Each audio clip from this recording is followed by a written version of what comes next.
Assalamu alaikum ve rahmetullahi ve berekatuhu. Qadirlik Facebook'taki dünyanın her qaysı joylardagi qarindoshlarım, hammalarninki mushu vaqti ve buningki vaqti xayrlik bo'lsin. Men do'stinglar Abdul Aziz Beshto'g'roq. Biz Ramazonda boshlagan o'qulamdagi Qadr risolasi ve sharhi Hasan al-Basri'ning Qadr risolasi ve Mustafa İslam o'g'li ustozning sharhisi degan mana bu kitobni Yevropa Uyg'ur nashriyati tarafidan nashr qilingan kitobni birlikda boshlab olgan. Ramazonda tugatamiz degan plan bordi, undami qilamidik. İnşallah bugün erta bu kitobning tugaydiganiga oz qoldi. Biz hayatımızda hemmimiz seçim, yani bu erta seçim var Türkiye'de. Seçim degani tanlash, yani bilet tashlash degan gap. Her günü, her vakit, her sekunut ma'lum bir tanlash bilan o'tadi hayatımız. Şu bizning tanlashimiz, to'g'rini tanlasakmı, xatoni tanlasakmı, şu tanlashimiz bizning o'zimizning taqdiri, qadari bo'ladi, qadrli qarindoshlar. Shunlashqa bu bek muhim, bu kitap hem muhim, bu qadar, taqdir hem muhim. Taqdirimiz o'zimizning qo'lida, qadrli qarindoshlar. Aldığımız saatte biz Kur'an Allah'a şerni emas hayırını nispet kılıdı diyen mavzuni. Ondan keyin ismi hayır, yani yaxşılık boğan Allah'tan, şer, yani yamanlık emas hayır kılıdı, yaxşılık kılıdı diyen mezmunni birlikte üyengen. Akşam emdi yamanlıkni Allah'a bağlayan rivayetlerinin arka kürünüşü, yani aslında Kur'an'daki 5 imanga 6. iman yaxşılık ve yamanlık Allah'dan dep ketibaq Allah'ın ki qaysı rivayetke asasen şunda qıqallıqını ügünüp ütümüz qadirli qarindoshlar, diqqatinglar tedbirjay sin derslerde zihninglar qadar risolasida bo'lsin jinim do'stlar. Yamanlıkni Allah'a bağlagan rivayetlerinin arka körünüşü. Yamanlıkның Allah'a bağlaş yoki Allah'tan kürüş Kur'an'a emas, rivayet an'anasiga asoslangan. Bu xildagi Kur'an tasdiqlamaydigan rivayetlarning manbasi İsrailiyat ve Mesihiyat deb atalgan ehli kitap an'analariga berib taqiladi. Bu rivayetlarning xuddi Resulullah degandek qilib, onun ig'zi bilan naql qilinishi ularga qarata texmi astoydillik bilan muomala qilishni taqozo qiladi. Suyimlik Resulullahning aqidasini barpo qiluvchi dal Qur'on edi. Onun Qur'on bayonlariga zid gap qilishi asla mumkin emas. Kur'an'ın bu vaxtiki sezgürlükiga zid keladigan rivayetlerini Allah Resulü'nün ağzıga kim sağgan buluşunun qat'i nazar çokum rad qilinishi kerak. Onun üstüge Kur'an'ın bu xil sezgürlükni texmi gavdlandiradigan sahih hadislerinin mevcutluğu bir reallik. Xuddi tuvandagi hadisga o'xshash. Ali bin Abu Talib'dan naql qilinishicha, Resulullah namazga turadigan vaqtda mundaq deydi. Her türlük batıldan yüz örüp, barliqim bilan osmon ve ziminning yaratquchisiga yüzlendim. Onundan başqasiga ilahlikni munosib ko'rganlardan emasman. Mening salatim, yani dualarim, ibadetlerim, hayatim ve ölümüm, hayatim, mamatim, alemlerinin Rabbi Allah'a mensuptur. Onun şiriki yoktur. Men Müslüman buluşqa buyuruldum. Allah'ım, hükümran sendürsen. Senden başka ilah yok. Sen Rabbimsen. Men bolsam senin benden. Özümgü zulüm kıldım. Ve kemçilikim boğan bir bende ekanligimni itiraf kıldım. Meni keçugün. Buyruqlarınga men tayyar. Yaxşılık mutlak senin ilkinde. Yamanlık bolsa sana nispet kılınmaydı. Ve şerru leyse ileyk. Müslim 771, Ebu Davud 750, 60, Tirmizi 3420, Nesai 2. tom 130, 2. bab ya küçüm. Qo'shimcha. Muslimning sharhi shunasi Nevevi hadisining ma'nisiga rozi bo'lmay, uni sharhilash kerak deb qaragan. O hadisni Qur'onga solsa e'tiroz qilgudek asos yo'qligini bilib qolmasdan, yana Qur'on bilan birma-bir mos keladiganligini bayqagan. Biroq o hadisni Qur'onga emas, kalamga solgan. O'ziga ahli haq mazhabi deb nom bergan kalomi iqimning yomonlikning xuddi yaxshilikqa o'xshash Allohdan keladiganligini ilgari surganlik uchun hadisning mutlaq holda sharhlanishi kerakligini aytdi. Buni qilamiz. Ammo Qur'onni qandoq ta'vil qilamiz? Ibn Mas'ud o'z ihtiyot ijtihodi bilan fatvo berishga to'g'ri kelganda mundaq deydi. Buni o'zimning tushunchasiga asosan debatman.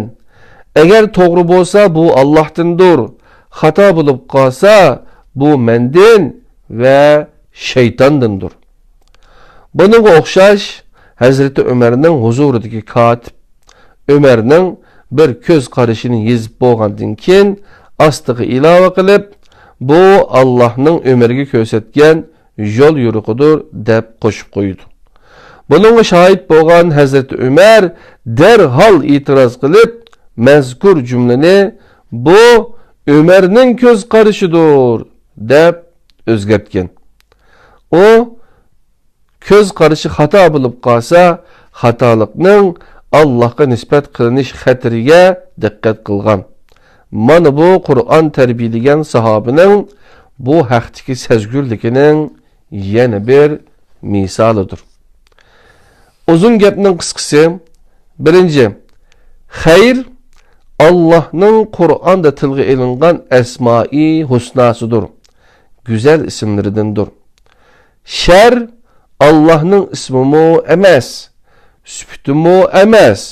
Shundaqla yaratishning ismi emas, ham ismi bo'lishi mumkin emas.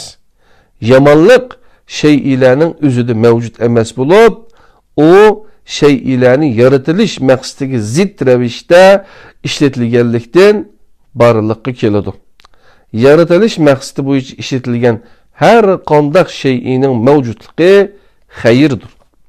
İkinci, xayrni zotiga ism qilib tanlagan Allohga sharni hargizmo sifat, nisbat qilg'ili va qaratqili bo'lmaydi.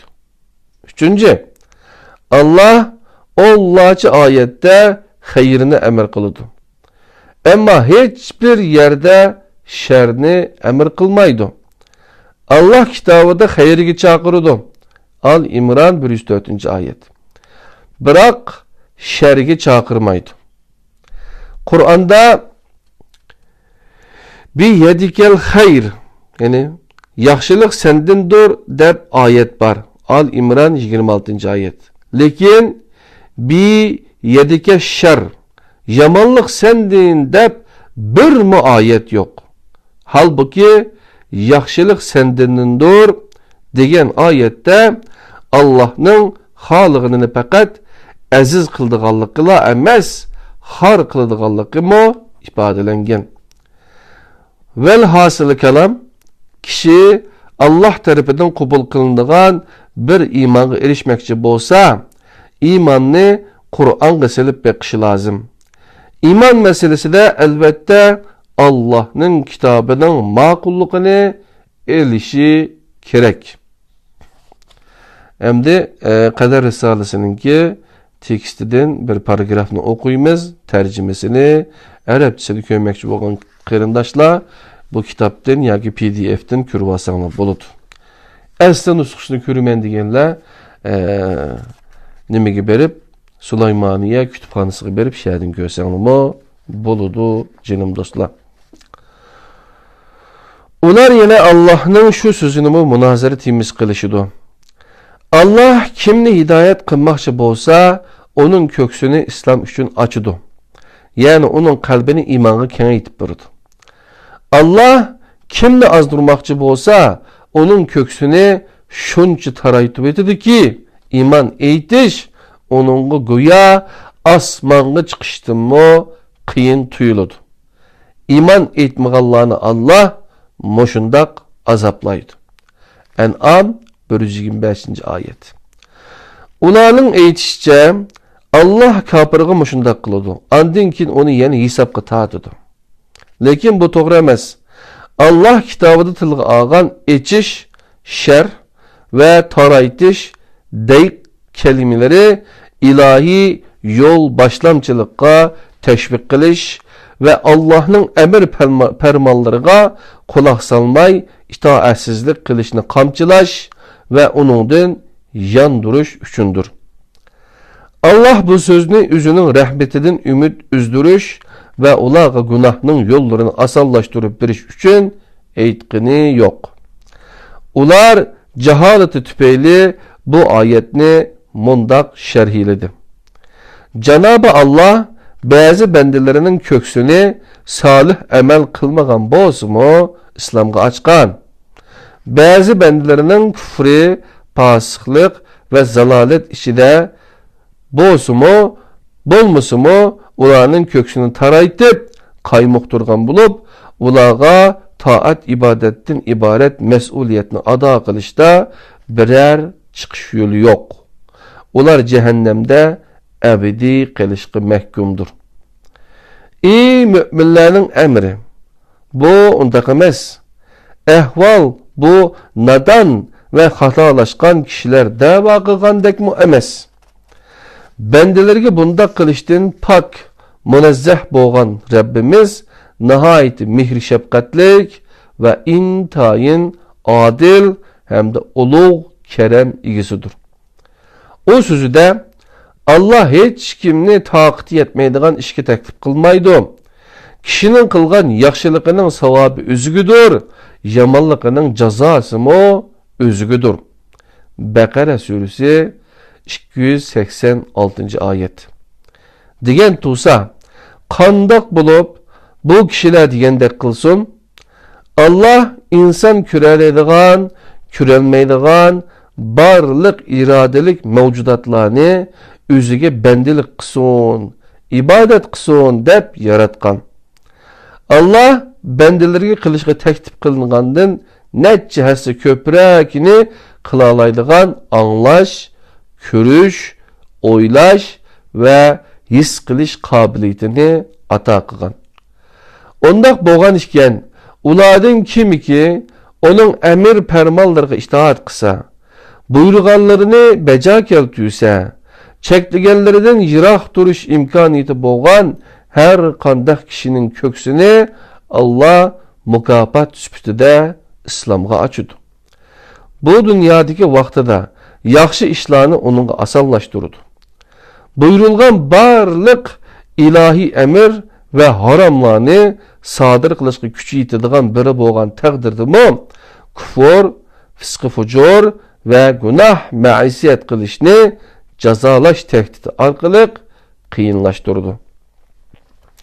Mana bu cho'ng kichik, obro'yliq, obro'ysiz kim bo'lishidan qat'iy nazar, itoat nuqtasidan elib aytganda, bu martabaga yetgan har qandoq odam to'g'risidagi Allohning hukmidir. Yana bir tarafdan kimiki tavba qilishga va itoat qilishga kuchi yetib turib, bu dunyoda Allah buyurgan emir fermanlarga amal qilishdan bo'yintovli qilib, inkar ve azg'ullikda chin turib olsa, Allah onun köksünü xuddi osmonga chiqayotgandek siqidi. Bu o'zlariga da'vat yetib bo'lgan va tavba qilishga buyurilgan turuqliq, kufr ve fosiqlikda voyaga yetganlari uchun ularga qarata Allohning hukmidir. Ey müminlerin emri, Cenab-ı Allah'ın kitabında eçiş ve taraytishni tilga ilishning sebebi bendilerine bir rahmet ve buyurulgan emellerine teşvik, yani qiziqtirishdan ibaret. Cenab-ı Allah'ның hikmetinin taqazzası bendelerni ado qilishga buyurgan amallarga ularni qiziqtirish uchun bu yo'l bilan ularning dillarini xushallikqa to'ldirishni maqsad qilgan. Undaq bo'lmagan bo'lsa, buni ular arzu ümitlerini Allah'ның rahmet ve lütfüdün üzüp, ümitsizlikki mubtila qilish yoki islah buladigan bo'lsa, ularni afu mag'firatidan va kerimeden yiroq qilish uchun aytilmagan. Belki Allah kitabida bu haqiqatni mundaq bayon qildi. Allah şu kitap, yani Kur'an orqali razılıqını tilaganlarni salomatlik yo'llari, Allah'ның şeriati ve onun ahkamlariga yetaklaydi. İradisi bo'yicha ularni kufri qarang'uligidan imonning nuriga chiqaradi ve ularni to'g'ri yo'lga hidoyat qiladi. Maide suresi 16. ayet. Ey müminlerning emri. Allah tüvendeki ayette nima deyapti? Tefekkür qilgaysan ve o'ylanib ko'rgaysan. Şeytanga ve butlarga cho'qinishdan yiroq bo'lganlarga, Allah'a ve onun ibadetiga qaytganlarga cennet bilen hoş xabar beriladi. Sözge quloq silib, onun en yaxshisiga ergishadiganlarga, yani taqvodor bandalarimga xush xabar bergin. Ana shular Allah hidoyat qilgan kishilardir. Ana shular sog'lom aql egilaridir. Zumar suresi 17-18. ayet. Yine Allah'ның bu buyruğa kulak salgaysan. Eğer ehli kitap Allah'a ve onun Resulü'ne iman etsa ve Allah çekligenlerinin periz kısı idi, ularının günahlarını biz çokum keçürettik. Nazı nimetlik cennetleri kirgüzettik. Eğer ular Tevrat'a, İncil'a ve Rabbi tarafından ularga nazil kılınan başka kitaplarga amel kılsa idi, üstülerinden ve ayakları astidan kelgen barlık nimetlerden faydalanatdı. Maide suresi 65-66. ayet. Cenab-ı Allah aytdı ki, elçilerini inkar qilganlikdan halak kılınan şehirlerinin ahalisi iman etgan ve küfreden günahlarının saklangan boz idi. Elbette ularni asman ziminning paravanlıklarına müyesser kılattık. Lekin ular elçilerini inkar kıldı. A'raf 96. ayet.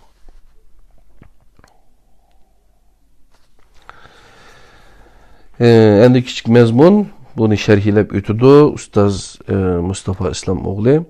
Bununki yeni mezmunga ötümüz.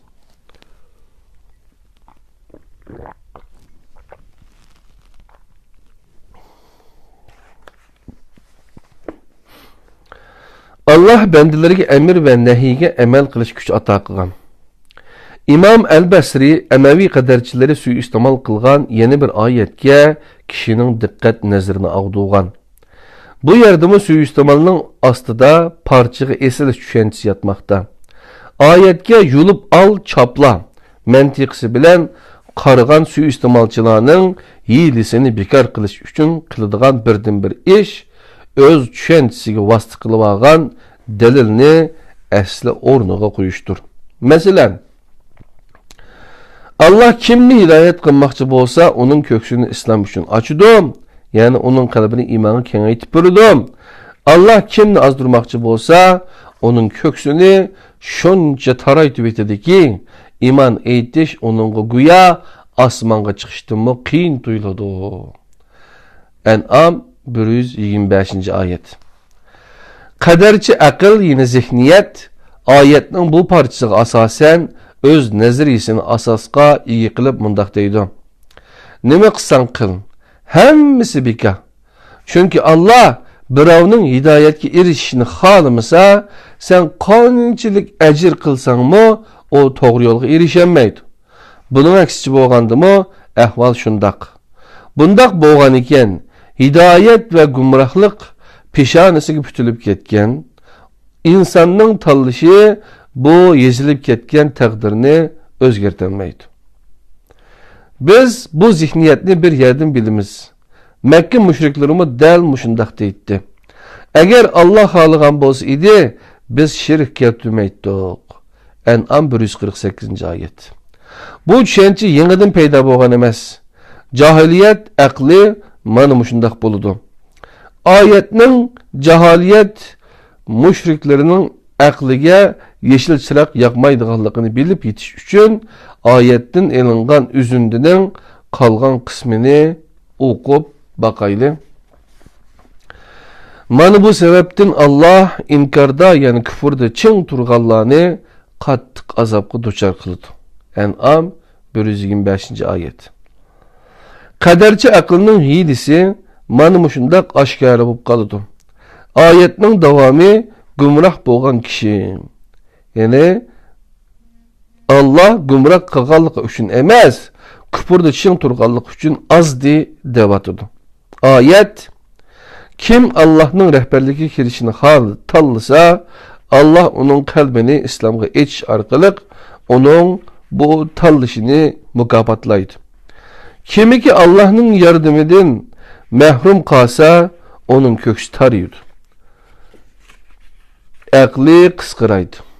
Nezer dairesi küçükleydi. Biçare halka düşüp kalıdı, deydi. İmam El-Besri, En'am suresi 125. ayetini to'g'ri tushunish uchun Maide suresi 16. ayetini tilga olgan.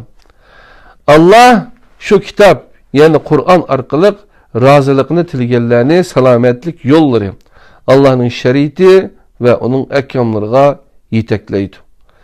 İradesi bo'yicha ularni kufriy qorong'uligidan iymonning nuriga chiqaradi ve ularni to'g'ri yo'lga hidayet kılıdı. Maide suresi 16. ayet. Kur'an muhtediler, yani hidayetke erişkenler için emas, muttaqiler, mesuliyetçen kişiler için yol başlıqıcıdır. Sual, bu ayetning temisi bo'lgan ilahi hidayetni qanday tushunish kerak? El javob, taqvo hukmini to'g'ri shaklda tushunmay turib, hidayetni tushungili bo'lmaydi. Taqvo hukmini tushunish uchun Baqara surasi 2. oyatni to'g'ri shaklda tushunish lozim. Oldi bilan bu oyatga ko'z yugurtib chiqayli.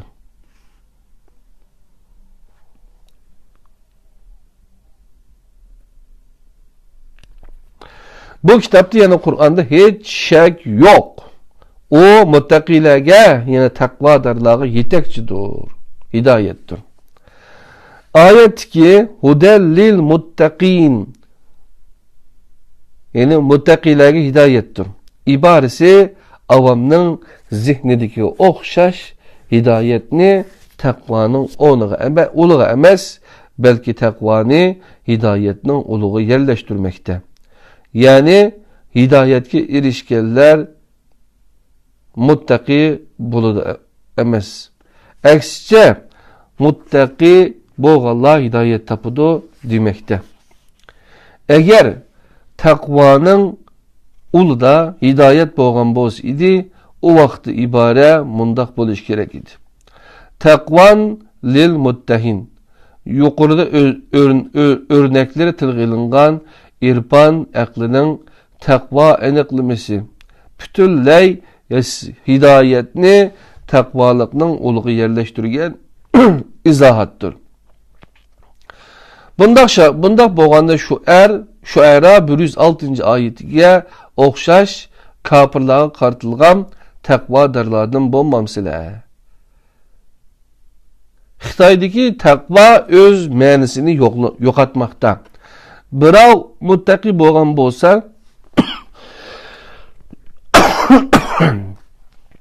hidayetga erishganligidan bo'ladi. Hidayetga muhtoj bo'lsa, texi muttaqi bo'lmagan bo'ladi. Shaklidagi tushuncha oyatdagi haqiqatni nazardan soqit qilganlikning natijasidir. Şu bir haqiqatki inson o'zining takomillashish chekining cheksiz ekanligini ifodalagan taqvo cheki yo'q safarga o'xshaydi. Mas'uliyat tuyg'usi birisining oxirlashish, yana birisining boshlanish nuqtasini tashkil qiladigan takomillashish jarayoni bo'lib, o kafirlarni imomga, mu'minni ihsonga, muhsinni ikan, texmi cho'nqurlagan holda to'nib yetishqa, munkirni irponga ulashtirdi. Baqara surasi 2-oyat. Hidoyat burun mavjud bo'lgan va hidoyatga sabab bo'lgan taqvo tilga ilinmoqda. Hidoyatdan burungi taqvo mas'uliyatimiz axloqiydir. Bu axloqning ittirguchi kuchi bo'lgan Allohning oldidagi mas'uliyat tuyg'usi kishini hidoyat bo'sug'usiga elib keladi. Muhtadilarning, ya'ni bir Xudo degichilarning Allah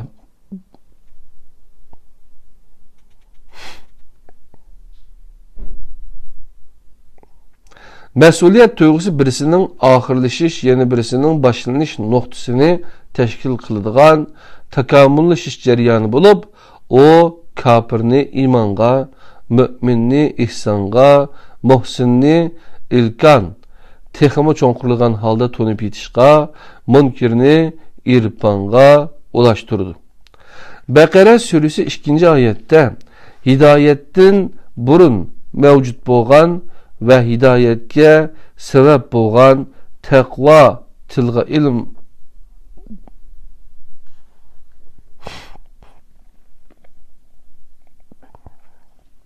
Baqara surasi 2-oyat hidoyatdan burun mavjud bo'lgan va hidoyatga sabab bo'lgan taqvo tilga ilinmoqda. Hidoyatdan burungi taqvo mas'uliyat axloqidir. Bu axloqning ittirguchi kuchi bo'lgan Allah oldidagi mas'uliyat tuyg'usi kishini hidoyat bo'sug'usiga elib, mas'uliyat tuyg'usi kishini hidoyat bo'sug'usiga elib keladi. Muhtadilarning hayotiga diqqat bilan nazar solgan vaqtingizda bu haqiqatni ko'rib yetasiz. Hidoyatdan burungi taqvoning mas'uliyat axloqi ekanligiga munosabatlik eng yaxshi o'rnak Rasulullohning shaxsiyatiga munosabatlik bo'lgan tuvandagi 2 oyatdir. Birinchi, sen haqiqatan büyük, yani güzel, Allah'a iyisin. Kalem 4-oyat. İkinci, sen vahidin ilgili Kur'an ve imanның nime işkellikini okumaydım. Şura 52-oyat. Bu 2 ayetni birlikte mülahaza qilgan vaqtimizda mundaq yakun chiqmoqda. Kitap ve imanның nime işkellikini bilishdan burun güzel axloqqa ega bo'lgan kishi undaqda kitap ve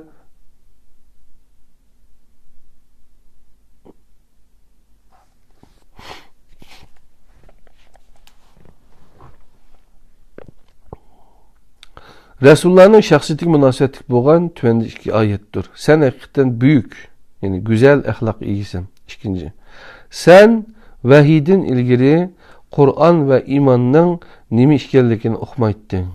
Şura 52-oyat. Bu 2 ayetni birlikte mülahaza qilgan vaqtimizda mundaq yakun chiqmoqda. Kitap ve imanның nime işkellikini bilishdan burun güzel ahlakka ega bo'lgan kishi ondaqda ko'p kitap ve imanның nime işkellikini bilishdan burun ega bo'lgan güzel ahlak temisini ko'rsatdi. O del Abdullah Muhammedni ish o'qiti qadar ahvol birer tijoratchilikdan qo'l uzib yiraga elib borgan mas'uliyat tuyg'usi edi. Bu tuyg'u shundoq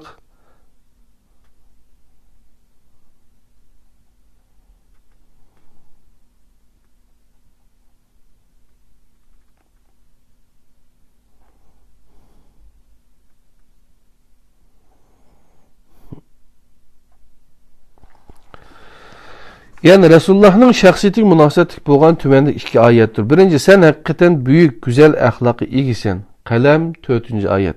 İkinci, vahiyden ilgari Kur'an ve imanның nima ekanligini uqmayding. Şura 52. ayet. Bu iki ayetni birlikte mulohaza qilgan vaqtimizda mundaq yakun chiqmoqda. Kitap ve imanның nima ekanligini bilishdan burun güzel ahlakı ega bo'lgan kishi. Ondaqda kitap ve imanның nima ekanligini bilishdan burun ega bo'lgan güzel ahlak nimani ko'rsatdi? O dal Abdullah oğlu Muhammedni ish o'qiti qadr ahvol bir tijoratchilikdan qo'l uzgizib yiroq elib borgan mas'uliyat tuyg'usi edi.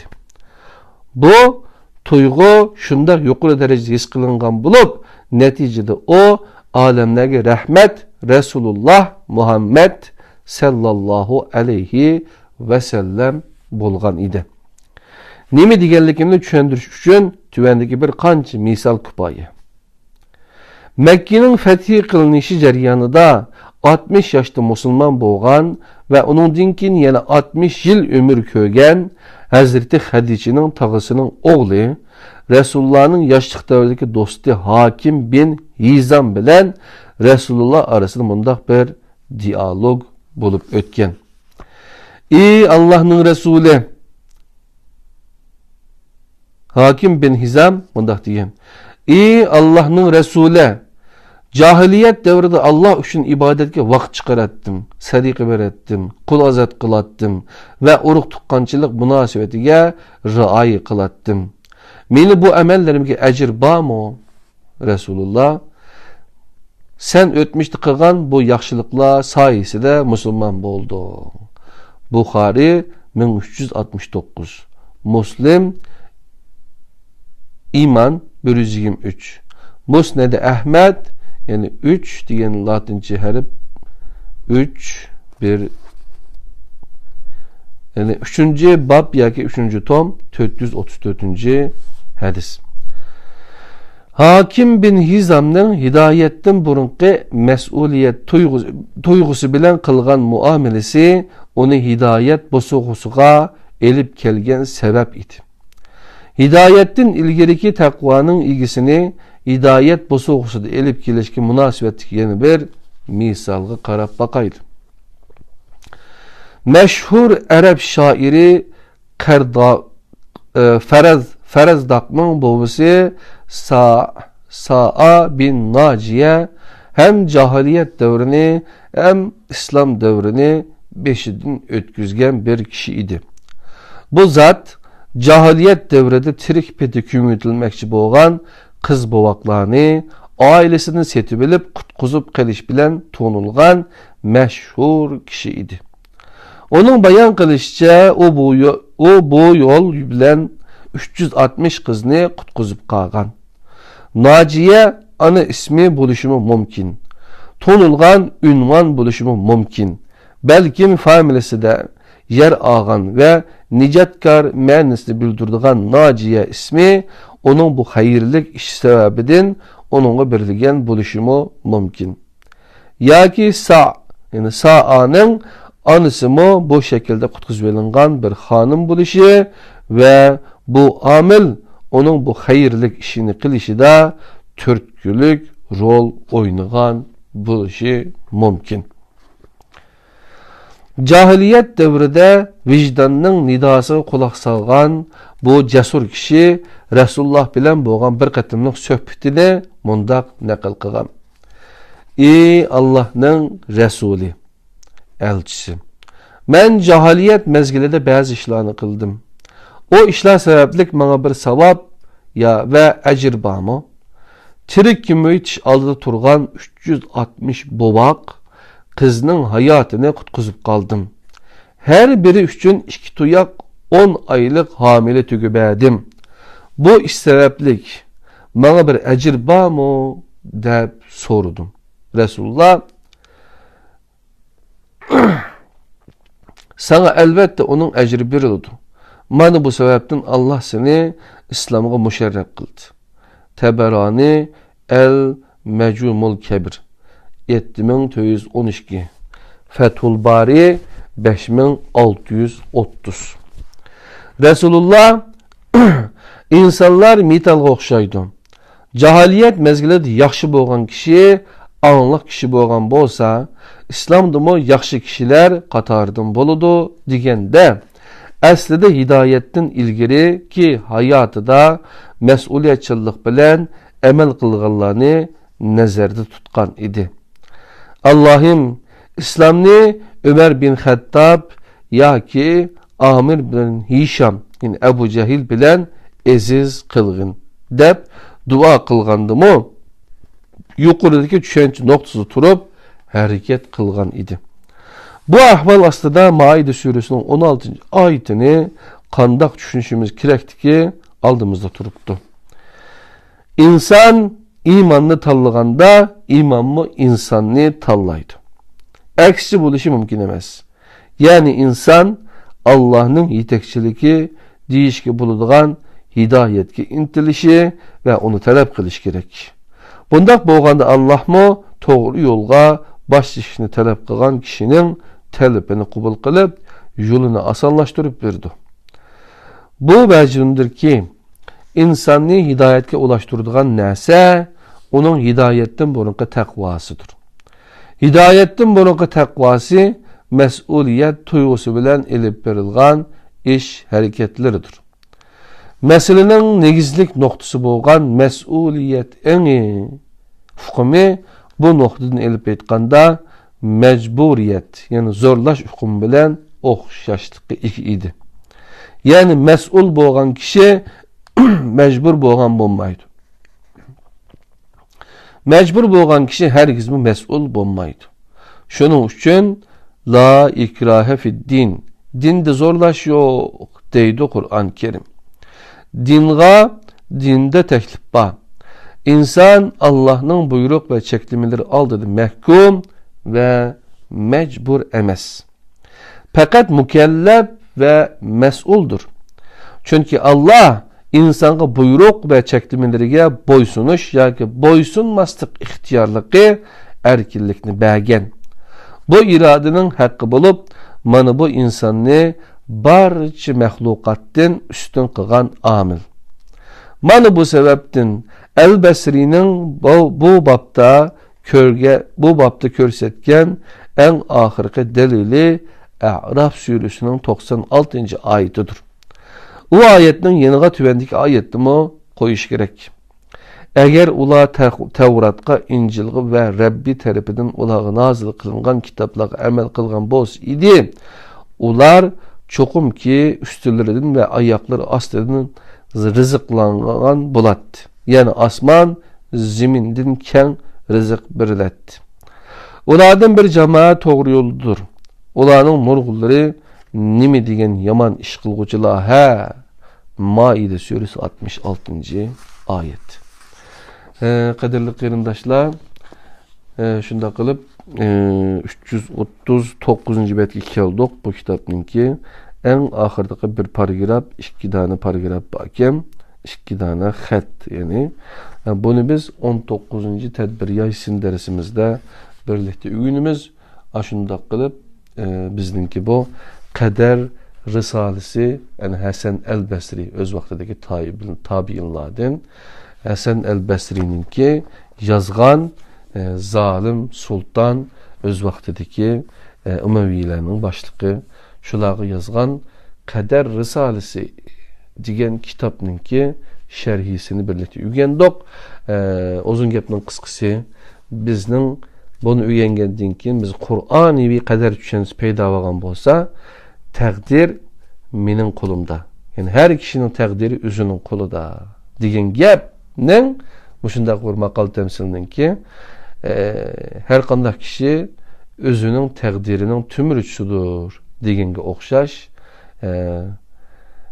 tadbiring qandaq bo'lsa taqdiring shundaq bo'ladi deganga o'xshash bu Qur'oniy ko'z qarashlar taqdir tushunchasi ninki demek to'g'ri ekanligini bilib yetgan bo'ldik. İnşallah hammamizning seçimi, yani taqdiri, yani erkinligi, yani fikir erkinligi, tallaş erkinligi, hürriyeti, irade erkinligi, inşallah iradesi hemimizin, özümüzün takdiri, kaderi buludu.